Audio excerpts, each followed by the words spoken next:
तो hello guys, welcome back to my channel. तो आज के इस टॉपिक में हम बात करेंगे एटम्स एंड मॉलिक्यूल्स की, जो आपके 9th क्लास की केमिस्ट्री का एक यूनिट है। तो सबसे पहले एटम्स क्या चीज़ है। तो एटम्स की अगर हम बात करते हैं तो वो कांस्टेंट पार्टिकल्स जिसको आप फर्दर डिवाइड नहीं कर सकते।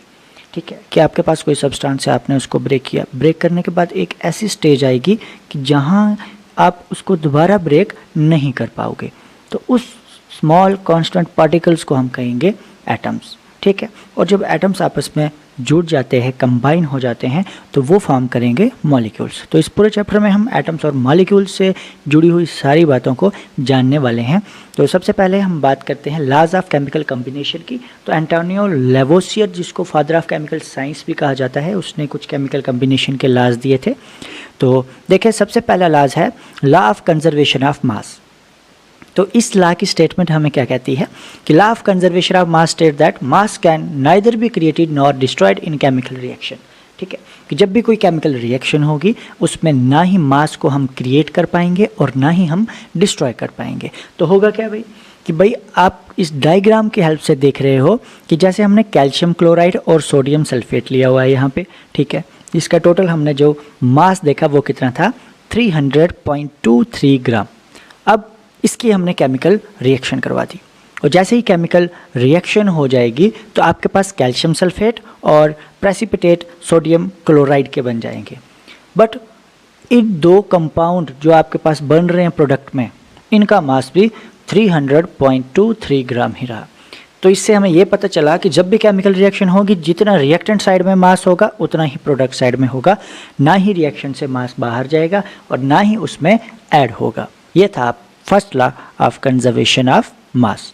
ठीक है, अब इसके लिए टेक्निक क्या है, कैसे आप इसको वेरीफाई करोगे कि आपने कैल्शियम क्लोराइड का सोल्यूशन ले लेना है एक फ्लास्क में, उसको ए लेबल कर दो।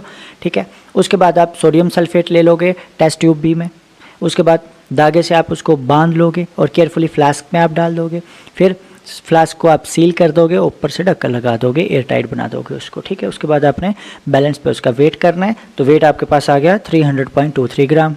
ठीक है, उसके बाद टिल्ट करने के बाद जब आपने फ्लास्क को स्वर किया, स्वेल करने के बाद एक दूसरे के जब वो कॉन्टैक्ट में आएंगे, रिएक्शन हो जाएगी। तो रिएक्शन के बाद ऑब्जर्वेशन क्या है आपके पास, कैल्शियम क्लोराइड सोडियम सल्फेट के साथ रिएक्ट किया और वाइट कलर के प्रेसिपिटेट बना दिए कैल्शियम सल्फेट के। ठीक है, और सोल्यूशन बन गया आपका सोडियम क्लोराइड का। अब दोबारा से जब आपने प्रोडक्ट साइड वाले को वेट किया, तो वेट करने के बाद दोबारा से आपकी रीडिंग जो है वो 300.23 ग्राम्स आ गई। ठीक है, कंक्लूजन। तो कंक्लूजन ये निकला कि साइंटिस्ट ने ये नोटिस कर दिया कि जब भी केमिकल रिएक्शन होती है किसी क्लोज कंटेनर के अंदर, तो उसके अंदर मास जो है वो चेंज नहीं होता है। ठीक है, total mass of reactant was equal to total mass of product. तो ये थी इसकी वेरिफिकेशन। अब दूसरा लॉ आ जाता है लॉ ऑफ कांस्टेंट प्रोपोर्शन। तो according to this law constant proportion in chemical substances element are always present in definite proportion by mass. कि आप किसी भी कंपाउंड की अगर बात करते हो या केमिकल रिएक्शन में जो भी सब्सटेंस यूज़ हो रहे हैं, वो एक डेफिनेट प्रोपोर्शन से, एक फिक्स्ड मास से ही कंबाइन होते हैं। ठीक है, फॉर एग्जांपल दो एलिमेंट है आपके पास, मान लो नाइट्रोजन और ऑक्सीजन आपने ले लिया। 2 ग्राम हाइड्रोजन में 16 ग्राम ऑक्सीजन जो है, जब वो मिलती है तब जाके आपके पास वाटर मॉलिक्यूल बनता है, जिसका फार्मूला H2O है। ठीक है, अब हाइड्रोजन जो है 1:8 बाई मास दोनों आपस में जुड़े हुए हैं कि 2 ग्राम आपके पास हाइड्रोजन, 16 ग्राम ऑक्सीजन। तो इनको जब हम काटेंगे तो सिंप्लीफाई करके 1:8 के रेशो में ये आपस में जुड़े होते हैं। यानी कि 1 ग्राम अगर आपके पास हाइड्रोजन है तो उसके साथ 8 ग्राम ऑक्सीजन ऐड होता है। ठीक है, और इनका प्रोपोर्शन जो है वो, चाहे वाटर आपको किसी भी सोर्स से मिल जाए, ये प्रोपोर्शन सेम रहने वाली है। तो इसी तरीके से कार्बन डाइऑक्साइड की अगर हम बात करते हैं, तो किसी भी सोर्स से हमें कार्बन डाइऑक्साइड मिल रही है तो 12 ग्राम कार्बन के साथ 32 ग्राम ऑक्सीजन ही जुड़ी हुई होती है। तो अगर हम इसको रेशियो को सिंप्लीफाई करेंगे तो 3:8 के रेशियो में ये आपस में जुड़े हुए होते हैं। तो आप कार्बन डाइऑक्साइड आपको किसी भी सोर्स से मिल जाए, चाहे वो केमिकल रिएक्शन से मिले या फिर आपको प्लांट से मिले, उसमें 3:8 की रेशियो में कार्बन और ऑक्सीजन आपस में जुड़े हुए होते हैं। उसके बाद बात करते हैं डाल्टन एटॉमिक थ्योरी। ठीक है, डाल्टन एटॉमिक थ्योरी हमें क्या बोलती है कि Dalton theory is based theory about the nature of a matter. कि नेचर ऑफ मैटर के बेस या नेचर ऑफ मैटर के ऊपर डाल्टन ने अपनी थ्योरी दी थी। और इसके थ्योरी के अकॉर्डिंग जितने भी आपके पास मैटर हैं, चाहे वो सॉलिड हैं, लिक्विड हैं या फिर गैसियस फॉर्म में हैं, ठीक है। ये सारे छोटे छोटे पार्टिकल से बने हुए हैं और उन पार्टिकल्स को हम नाम देते हैं एटम्स, ठीक है। वो पार्टिकल्स आपके पास एटम्स हैं। कुछ अब उसने पास्टुलेट दिए इसके लिए। पास्टुलेट क्या थे कि जितना भी आपके मैटर है वो छोटे पार्टिकल से बना हुआ है, जिसको हमने एटम कहा है। एटम जो है वो आपके इंडिविजुअल पार्टिकल्स हैं जिनको आप ना ही क्रिएट कर सकते हो और ना ही डिस्ट्रॉय कर सकते हो किसी केमिकल रिएक्शन में। और तीसरा पास्टुलेट इसका कहता है कि atom of given element are identical in mass and chemical properties, कि अगर आप किसी एक एलिमेंट के एटम्स देखते हो तो उनका मास और उनकी केमिकल प्रॉपर्टीज़ सेम रहती है। और इसके कंपैरिजन में ही इसकी नेक्स्ट पास्टुलेट है कि atoms of different element have different masses and chemical properties, कि अगर आप अलग अलग एलिमेंट के एटम्स लेते हो तो उनका मास और केमिकल प्रॉपर्टीज़ दोनों अलग होंगी। फॉर एग्जांपल, अगर आपने मान लो सोडियम के 2 एटम ले लिए तो सोडियम के दोनों एटम की प्रॉपर्टीज़ और उनका मास जो है वो इक्वल होगा। और अगर आप एक सोडियम का ले लेते हो, एक क्लोरीन का ले लेते हो, तो उनका मास भी अलग होगा और केमिकल प्रॉपर्टीज़ भी अलग होती है। उसके बाद नेक्स्ट पास्टुलेट क्या कहता है? नेक्स्ट पास्टुलेट कहता है कि जब भी एटम कंबाइन होंगे वो सिंपल होल नंबर रेशो में कंबाइन होते हैं और कंपाउंड फॉर्म करते हैं। ये हमने लॉ ऑफ कांस्टेंट प्रोपोर्शन में देख लिया। अब नेक्स्ट पास्टुलेट और लास्ट पास्टुलेट इसका कहता है कि relative number and types of atom are constant in a given compound, ठीक है। कि अब कितने एटम्स कौन से कंपाउंड में यूज़ होंगे, जो आप 2 डिफरेंट एटम्स यूज़ कर रहे हैं कंपाउंड बनाने के लिए, वो किस प्रोपोर्शन में जुड़ेंगे, कितना उनका नंबर होगा, ये फिक्स होता है। जैसे मान लो आपके पास सोडियम क्लोराइड बन रहा है, कैल्शियम सल्फेट बन रहा है, ठीक है। तो इनमें कितने कैल्शियम के एटम होंगे, कितने सल्फ़र के होंगे, कितने ऑक्सीजन के होंगे, ये सारा कुछ फिक्स रहता है। और आप कहीं भी केमिकल रिएक्शन कैरी आउट करते हैं वो वहाँ पे सेम नंबर ही ऑलवेज रहेगा, चेंज नहीं होता है। अगर हम इसके साइज़, सिंबल और मास की बात करें तो एटम बहुत छोटे माइन्यूट साइज़ का पार्टिकल्स है, ठीक है। और इसके अंदर सब एटॉमिक पार्टिकल्स प्रेजेंट हैं, ठीक है। एक एटम है और एटम के अंदर सब एटॉमिक पार्टिकल्स भी प्रेजेंट हैं और उन सब एटॉमिक पार्टिकल्स को हम प्रोटॉन, न्यूट्रॉन एंड इलेक्ट्रॉन कहते हैं, ठीक है। अब अबाउट लगभग 1 million atom stacked up one over the other would रफली equal the thickness of a sheet of a paper, ठीक है। कि अगर 1 मिलियन एटम्स को एक के ऊपर एक जोड़ दिया जाए तो तब जाके कहीं जितनी आपकी एक पेपर की थिकनेस होती है इतना सा आपके पास एक रफली पार्टिकल्स का स्टैक बन जाएगा, ठीक है। अब यहाँ पे कुछ हाईलाइट करके चीज़ें दी गई हैं जिनको हम समझेंगे कि atomic radius is measure in nanometer, कि एटॉमिक रेडियस को आप नैनोमीटर में मेजर करते हैं, ठीक है। और 1/10⁻⁹ मीटर 1 नैनोमीटर के बराबर होता है, ठीक है। और 1 मीटर किसके बराबर होता है आपके पास? 10⁹ नैनोमीटर के बराबर होगा, ओके। तो कुछ मॉडर्न सिंबल्स की बात करते हैं, अलग अलग डिफरेंट एलिमेंट्स की। तो डाल्टन सबसे पहला साइंटिस्ट था जिसने अलग अलग सिंबल्स यूज़ किए थे, ठीक है। उसने एक सर्कल बनाया, सर्कल के अंदर एलिमेंट्स को रिप्रेजेंट किया था। अब उसके बाद बर्जूलियस आ जाता है जिसने सजेस्ट किया कि सिंबल्स जो हैं आपके एलिमेंट्स के, जो भी सिंबल्स होंगे उनके नाम के 2 लेटर के कम्बिनेशन से बनेंगे, 2 लेटर को कंबाइन करके एलिमेंट का सिंबल बनेगा, ठीक है। और आजकल जो भी हम नाम या सिंबल्स यूज़ करते हैं तो वो हमारे पास आईयूपैक है, international union of pure and applied chemistry, जो वहाँ से नाम पास होता है उसी नाम को आगे हम यूज़ करते हैं। तो बहुत सारे सिंबल्स हैं जिनको फर्स्ट लेटर और या फिर फर्स्ट 2 लेटर को जोड़कर किसी एलिमेंट के नाम के फर्स्ट 2 लेटर को जोड़कर बनाया गया। जैसे कार्बन है तो कार्बन का सिंबल C, नाइट्रोजन है N, कैल्शियम का Ca, एल्युमिनियम का Al, ठीक है। अब the symbol of some element are form the first letter of name of a letter appearing the letter in the name. अब कुछ ऐसे भी हैं कि जो फर्स्ट लेटर के बाद वाले लेटर है उसके बाद वाले लेटर को यूज़ करके बनाए गए हैं। जैसे क्लोरीन, क्लोरीन में देखिए Cl, C आपका फर्स्ट नंबर पे आ रहा है, L आपका 3rd नंबर पे आ रहा है। तो बहुत सारे ऐसे एलिमेंट भी हैं जिनका फर्स्ट और 3rd लेटर को यूज़ करके उनके सिम्बल्स बनाए गए हैं। कुछ एलिमेंट्स के जो सिंबल्स हैं वो उनके लैटिन, जर्मन या फिर ग्रीक नेम से भी डिराइव किए गए हैं। जैसे यहाँ पे कुछ टेबल में आप देख पा रहे होंगे कि कुछ इंग्लिश नेम, लैटिन नेम और उनके सिंबल्स दिए गए हैं। जैसे सोडियम, सोडियम का लैटिन नेम की अगर हम बात करें तो क्या है? Natrium, symbol and name. अब पोटेशियम का क्या लैटिन नेम है? कैलियम, तो उनका सिंबल भी के है। आयरन फेरम, तो इसलिए उसका Fe है। अब आयरन को हम आयरन ही लिखते हैं, आई जो है वो आयोडीन का है। तो अब इसका Fe क्यों है? क्योंकि इसका लैटिन नेम जो है वो क्या है? फेरम। कॉपर, क्यूपरम, Cu यूज़ करते हैं यहाँ पे। सिल्वर का अर्जेंटम तो Ag सिंबल यूज़ करेंगे। गोल्ड का ऑरम है तो Au यूज़ करते हैं। मरकरी का हाइड्रा गेडम है तो Hg यूज़ करते हैं। लेड का आपके पास प्लम्बम है तो Pb यूज़ करेंगे। टिन का आपका स्टैंडम है तो जिस वजह से आप Sn सिंबल यूज़ करते हैं। तो जो भी आप कन्फ्यूज़ होते हैं पीरियोडिक टेबल में कि भाई इसका नाम कुछ और है बट सिंबल कुछ और है, जैसे सोडियम का Na है, अब N से तो कोई लेना देना नहीं है सोडियम का, फिर भी इसका सिंबल क्यों है? तो उसके लिए हम क्या याद रखेंगे कि ये सिंबल इनके लैटिन नेम से लिए गए हैं। ओके, होप सो कि यहाँ तक आपके कॉन्सेप्ट्स क्लियर हो रहे होंगे। तो मूव करते हैं नेक्स्ट की तरफ, मॉडर्न सिंबल्स की बात करेंगे। तो इस टेबल में आपको कुछ कुछ एलिमेंट्स दिए गए हैं और उनके सिंबल दिए गए हैं। जैसे हाइड्रोजन का H, क्योंकि इसका कोई भी लैटिन नेम नहीं है।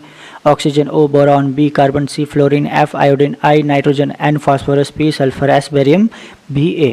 और फिर जब आयरन की बात आई तो लैटिन नेम है इसका फेरम, तो इसलिए सिंबल इसका Fe है।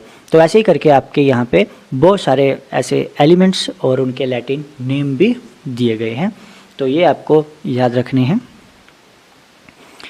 उसके बाद हम बात करेंगे significance of symbol of elements, क्या इनकी ज़रूरत पड़ती है। सबसे पहले सिंबल्स ऑफ एलिमेंट सिग्निफाइज क्या क्या हमें ये बताते हैं। नेम ऑफ एलिमेंट, कि सिंबल से आप एलिमेंट के नेम को याद रख पाते हो। And atom of and the elements, के एलिमेंट्स के एटम को आप याद रख सकते हो इन सिंबल्स की मदद से। फॉर एग्जाम्पल एक मिसाल के तौर पर यहाँ पर दिया गया है कि the symbol N stand for, N symbol जो है वो किसका है? नाइट्रोजन का है। And atom of element nitrogen.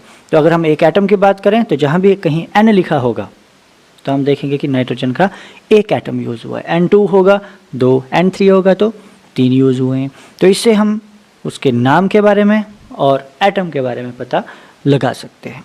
Okay, so move on next topic, and next topic is atomic mass. Now what is atomic mass? Atomic mass is कि अगर हम अर्लियर स्टडीज़ की बात करते हैं तो हाइड्रोजन को एक स्टैंडर्ड यूनिट लिया गया था किसी भी एलिमेंट के एटॉमिक मास को मेजर करने के लिए।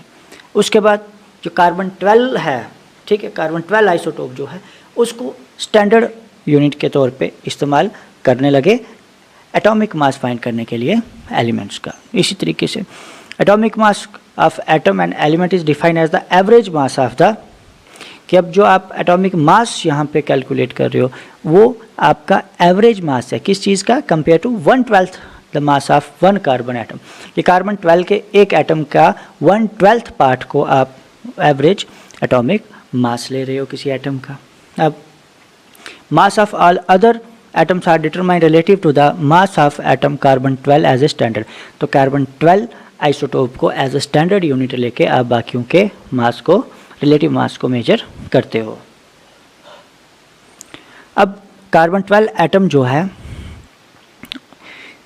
कार्बन 12 एटम्स को असाइन किया गया है एटॉमिक मास के लिए। एग्जैक्टली जो आपका 12 एटॉमिक मास यूनिट है इसको हम AMU भी एब्रीवेट करेंगे, atomic mass unit, that is 12 atomic mass unit. Recently जो यूनिट ऑफ एटॉमिक मास है इसको रिप्लेस्ड किया गया है, AMU की जगह अब हम यूज़ करते हैं सिंपल U, जिसका मीनिंग है unified mass. Now since carbon 12 has assigned the atomic mass of 12 atomic mass unit, therefore atomic mass should be equal to 1/12 of the mass of carbon 12 atom। ठीक है, तो अब इस चीज़ को, ये जो अभी तक पढ़ा, अगर आपको समझ नहीं आई तो यहाँ से हम ये वेरीफाई हो जाएगा, क्लियर हो जाएगा कि 1 atomic mass unit 1U is equal to 1/12 the mass of carbon atom. ठीक है, कि 1 एटॉमिक यूनिट किसके बराबर होगा? कि कार्बन 12 का जो एक एटम है उसके मास को आप 1/12 पार्ट में डिवाइड करेंगे, तब जाके आपके पास एक यूनिट या एक यूनिफाइड मास निकलता है। ठीक है, उसके बाद डेफिनेशन, अगर हम डेफिनेशन की बात करते हैं एटॉमिक मास यूनिट की या फिर यूनिफाइड मास की, तो डेफिनेशन क्या है कि 1 atomic mass unit is the mass unit equal to exactly 1/12 the mass of 1 carbon atom 12। ठीक है, तो जो कार्बन 12 का आइसोटोप है उसके 1/12 के बराबर आपका 1 एटॉमिक मास यूनिट होता है। ठीक है, अब आपके जो एटम्स हैं वो एग्जैक्टली एग्जिस्ट कैसे करते हैं? ठीक है, how do atoms exist? Now atom, a few elements such as noble gases like helium, neon, argon, krypton, etc. exist in free state, that is single atom। कि बहुत सारे आपके पास ऐसे नोबल गैसेस हैं, जितने भी अभी ये नाम लिखा हुआ है यहाँ पे, helium, neon, argon, krypton, xenon, radon, ये सारी आपके पास नोबल गैसेस है। तो नोबल गैसेस फ्री स्टेट में एग्जिस्ट करती हैं एज अ सिंगल एटम। क्यों? क्योंकि इनकी वैलेंसी पूरी है, ये स्टेबल हैं। बट बहुत सारे ऐसे भी आपके पास एलिमेंट हैं जो केमिकली रिएक्टिव हैं, यानी कि वो फ्री स्टेट में नहीं एग्जिस्ट करते हैं। क्यों? क्योंकि वो स्टेबल नहीं है, उनकी इलेक्ट्रॉनिक कन्फिग्रेशन स्टेबल नहीं है। वो अपनी स्टेबिलिटी के लिए, खुद को स्टेबल करने के लिए बाकी कंपाउंड के साथ रिएक्शन शो करते रहते हैं। फॉर एग्जांपल कि एक iodine crystal is a collection of many iodine molecules. अगर आप एक आयोडीन के क्रिस्टल की बात करते हो तो उसमें आयोडीन मॉलिक्यूल्स के बहुत ज़्यादा मॉलिक्यूल्स जो हैं वो अटैच हैं, और ये मॉलिक्यूल्स बहुत ज़्यादा छोटे हैं, not visible to the naked eye. कितने छोटे इनके एटम्स हैं या मॉलिक्यूल्स हैं कि इनको आप नेक्ड आई से देख भी नहीं सकते हो। But what is visible in the entire iodine crystal. मगर हमें जो दिखाई देता है वो क्या होता है? एक आयोडीन का क्रिस्टल होता है, यानी कि बहुत सारे मिलियंस ऑफ द छोटे छोटे मॉलिक्यूल्स आपस में अटैच होते हैं, और अटैच होने के बाद आपको एक स्ट्रक्चर दिखाई देता है। सिमिलरली इसी तरह से सोडियम क्लोराइड की अगर हम बात करें तो सोडियम आयन और क्लोरीन आइंस बहुत छोटे छोटे पार्टिकल्स हैं जिनको हम नहीं देख सकते, बट जब वो बहुत सारी क्वांटिटी में आपस में जुड़ जाते हैं तो जुड़ने के बाद हमें विजिबल हो जाते हैं। हम सोडियम क्लोराइड के स्ट्रक्चर को देख पाते हैं, उनको छू पाते हैं, ठीक है। But we see the compound sodium chloride as a white powder which is made up of several sodium and chlorine atoms. कि जो आपको सोडियम क्लोराइड दिख रहा है उसमें बहुत सारे छोटे छोटे एटम्स अटैच हुए हैं, और उनके अटैच होने के बाद जाके एक कंपाउंड बना, जिस कंपाउंड को आप देख सकते हो, टच कर सकते हो, फील कर सकते हो या फिर यूज़ कर सकते हो, ठीक है। उसके बाद बात करते हैं मॉलिक्यूल्स की। Now what is molecules? तो molecules is a group of 2 or more atoms chemically bonded together. Molecules क्या होगा आपके पास? एक एटम्स का ग्रुप होगा, बहुत सारे एटम, 2 या 2 से ज़्यादा एटम्स जब आपस में जुड़ जाते हैं और bonded but chemically bonded together, कि केमिकली वो एक दूसरे के साथ जुड़े हुए होंगे, उन स्मॉलेस्ट पार्टिकल्स को हम मॉलिक्यूल्स कहते हैं, ठीक है। Molecules is the smallest particle of atom or a compound which has property of element or the compound and can exist in free state। कि मॉलिक्यूल सबसे छोटे पार्टिकल्स हैं किसी भी एलिमेंट या कंपाउंड के, कि जिनकी प्रॉपर्टीज़ जो हैं वो एलिमेंट की प्रॉपर्टीज़ होंगी और फ्रीली एग्जिस्ट कर सकते हैं, यानी कि फ्री स्टेट में वो एग्जिस्ट कर पाएंगे, उनकी खुद की कोई एक इंडिविजुअल पहचान होती है, ठीक है। Molecules can form either by combination of atom और same type of or different elements. Molecules आपके बहुत सारे एटम्स को कंबाइन करके भी मिल सकते हैं, और सेम या फिर अलग अलग एलिमेंट्स के एटम्स भी आपस में कंबाइन होकर मॉलिक्यूल्स फॉर्म कर सकते हैं।